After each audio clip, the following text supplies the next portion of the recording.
Here I have T-MOBILE Revvl 6 Pro, and today I'm going to show you how to turn off front camera mirroring effect on this device. So to do this, firstly you have to open camera, then you have to switch to the front camera. So let's take some front camera photo just for an example. Now, okay, this is a bad example. Can you please rotate? Okay. So let's take another one for a better example. And to disable this feature, you just go to settings, and here you can find, okay.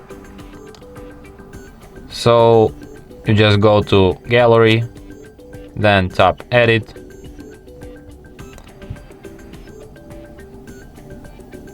and then tap adjust, and here you can